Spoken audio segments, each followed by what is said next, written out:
Beast Wars Episode 3, The Web. Now this episode was based on Cheetor and him developing a little bit as a team player and just as a member of the team in general, because he's kind of the young, brash character, and you see that from the first two episodes where he's like, he turns into a cheetah and basically he's looking at his own reflection like, man, I look freaking amazing, and he's always talking about how he's super fast because of course he's a cheetah and stuff. And so this one starts off really simple.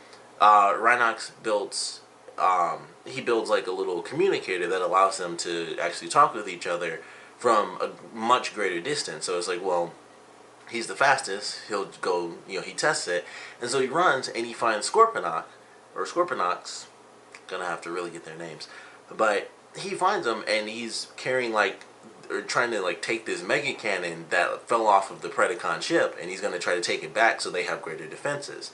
And Cheetor tells him, it's like, hey, I found them, I heard this explosion, I'm gonna go check it out. And Optimus tells him, hey, don't do that because that could be super dangerous. So of course he ignores that, and so Optimus is like, well, I had to go to him because he might get himself killed, so I'm gonna go. If he makes contact again, tell him to get out of there. And of course he does, and Rhinox tells him like, hey, Optimus said leave, and of course he ignores that as well. So he finds Scorpionox, he gets him, he gets the drop on him and everything, and then Tarantulas comes out and he distracts him, and then Scorpionox shoots him with a missile and knocks him out and blows open his chest piece, because it's when he transforms, the cheetah head is on his chest, and he blew that open and everything. And they take off with the stuff, and Optimus gets to him, and he's knocked out, and his eyes fade, and he leans over like he's dead. And they have this little dream sequence as he's being rebuilt, and it was kind of cool. I like the way they did it. It starts off and it's this ship flying through the air with the Decepticon logo on it, which I have to assume was a reference to Starscream. And then it goes through and it shows the Predacons, and they're all trying to shoot at Cheetor, and he's just lounging on this building, and they keep missing him and everything, and he flips his gun, and then he just boom boom, and he shoots two shots, and he takes out the two on each side of Megatron, and then he just loads his gun or charges it and just blows him away, and he's like, man, I'm too good. He's like, they never learn. And then Tarantulas kind of comes into his little dream sequence and is like, when will you ever learn? So he starts to freak out again, and he sees Scorpionox transform and shoot the missile again, but he wakes up at the last second. And his whole thing is I need to go in and fix this problem. I'm gonna go in and find a way to get rid of this mega cannon. So that's his plan, and Optimus is like, look, we'll of course come up with the plan. We'll get Dinobot back so that we can figure out a little bit about their base and know how to attack and where we can go. And of course, Cheetor decides, I'm just gonna go on ahead and do it myself. So he takes off, and Rat Trap is the one who ends up going after him, because Rat Trap, Cheetor, and Rhinox have this little conversation, and Rat Trap is like, well, fine, go ahead and do it yourself then. And then he talks with Rhinox and is like, there's no way he's dumb enough to actually disobey Optimus twice. But of course he does, and so he's like, alright, well, I guess I'll go stop him. And of course, because Cheetor is really fast, he gets there way before Rat Trap does, and he sneaks up on the base and everything. And then this little rock behind him moves, and Tarantulas comes out of the ground like an actual spider does in real life. Some spiders, at least. Or some tarantulas do that as well. Technically different creatures. And it throws this little, it threw out, basically, it was a little grappling hook, and it hooked his foot, and it dragged him underground. So Tarantulas has Cheetor tied up to this web, and he's like, alright, this little machine that basically he's hooked up to is just stuck on this Cybertronian web. It drains all of his energy, and then it as Tarantulas put it, it leaves the flesh there, but it drains the energy out. So he's messing with him, and he's like, I find it tastes better when I let it drain longer, stuff like that. So he's basically torturing him, and Rat Trap has to go and save him at the end, and he has to deal with this battle with Tarantulas. And it was a cool little battle. They go through, they're underground, so they're in this underground area, but none of the other Predacons show up, so I kind of feel like Tarantulas is kind of doing his own thing, which they kind of hint at a little bit with Scorpionox, because Tarantulas is like, oh, you better get that mega cannon and get out of there, Optimus is coming. And he leaves Scorpionox And Scorponok yells at him like, "You don't tell me what to do because I'm second in command." But Tarantula seems like he just does his own thing and doesn't give a crap. So I thought that was kind of interesting, and there's one of many things I don't remember about the show. I don't know if something happens with his character or not, but I was like, it kind of seems like he's just does whatever. He didn't listen to the second in command. He had this underground cavern, which seemingly wasn't known to the other Predacons, or maybe they didn't care, I don't really know, but no one else showed up. After he was being attacked, he didn't call for backup or anything. So it's just little stuff like that. I was like, maybe they don't know about it, and he's just kind of got like this secret little thing he's doing. So he has this battle with Rat Trap, which is pretty cool, and we get to see Rat Trap actually fight for the first time in this episode, because the first two episodes he's basically like, I'm not doing that, and he shoots a little bit, but he doesn't really have his own little battle. So we get to see that at the end, and it was nice. It was fairly simple, and he ends up saving Cheetor, and Tarantulas wakes up and he tries to shoot a last little missile at them, but they both dodge, and it like destroys a bunch of the cavern, and it drops a bunch of these rocks and stuff on Tarantula, so it knocks him out, and Cheetor and Rat Trap get back to base. And this whole time, Optimus is talking with Dinobot and Rhinoc, and is like, hey, we need to figure out what they're doing, or, how to do this. They're still coming up with the plan. So when they finally show up, he's like, where have you two been?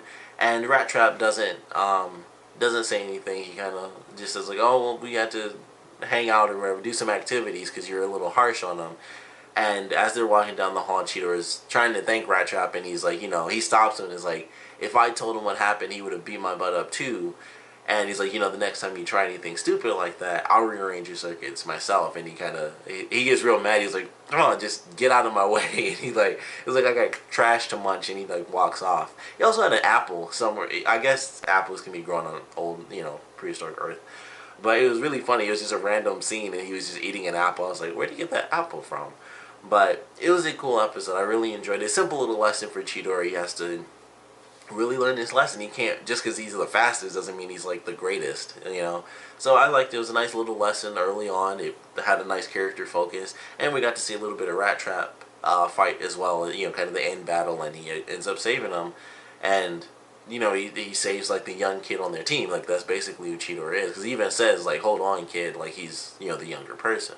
So I thought it was a fun episode. I liked the focus. I was surprised that it was such a focus already on the character, because I thought, third episode, it's still going to be a lot of what are we doing here, what's happening.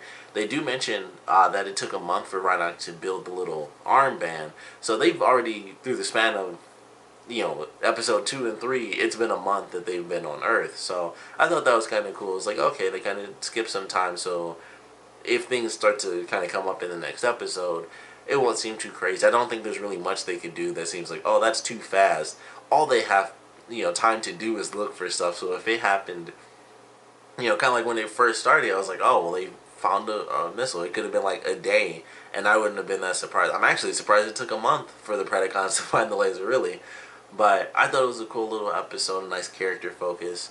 And, I'm excited to see where they go with it, because it seems like that kind of built up that little relationship, just a tiny bit at least, and it's only a couple characters, so I know by the end of the series they build a nice relationship. But I thought it was a cool start for Cheetor and Rat Trap, and getting to see Tarantulas, who is really creepy in this episode. I kind of like that as well. It's like they made Tarantulas very creepy, which a ton of people have arachnophobia, and I guess technically it would be tarantrophobia. I don't know what the species name for tarantulas are. I guess they're still arachnids. I don't know. Whatever.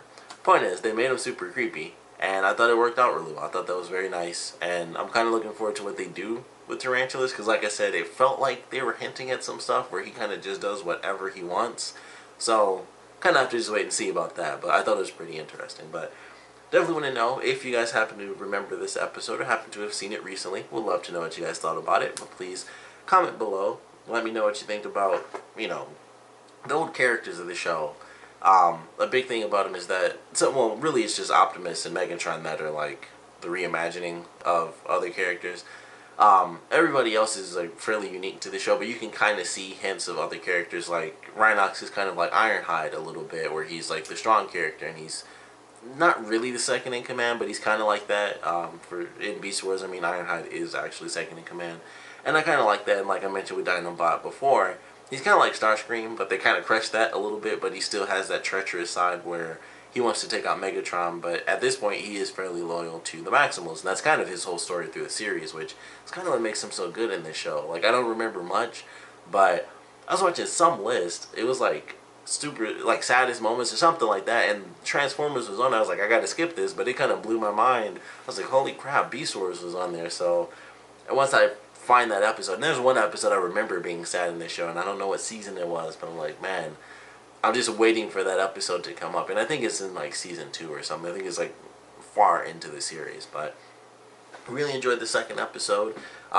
Like I said, if you happen to remember this episode or have any feelings on the characters from Beast Wars Transformers, I would love to know what you guys think about them. The reimaginings of Optimus and Megatron, as well as these new characters that are made for Beast Wars. I like the characters, to be totally honest. I think they're really cool. Mostly the Maximals. The Predacons seem fairly one-dimensional at this point. It's only episode 3, but even when they were all constantly fighting and we got to see everybody, it was like, you know, Megatron is Megatron, so of course he's got some stuff. And then Dinobot was really cool, but other than that, everyone seemed just like they're the Predacons, and that's really it. Tarantulas had a little bit of that, but it was mostly just they made him look creepy, so that's not really like, oh, here's more of his personality. But there was that little bit where he was like gonna eat Cheetor, so we had a little bit of that, and like I said, maybe a little bit of his backstory as far as him doing whatever he wants and maybe hiding some secrets. But highly recommend the whole series. Of course, haven't even gone through it, but it's Beast Wars Transformers. If you haven't seen it, you should definitely check it out. It's online, I guarantee it, so try to find it. But thought this was a fun episode. Like I said, if you guys do have any comments, whether it's somehow based on the Super Old episode or just talking about the characters in general, we'd love to know that. So please comment below, let me know. And of course, thanks for watching.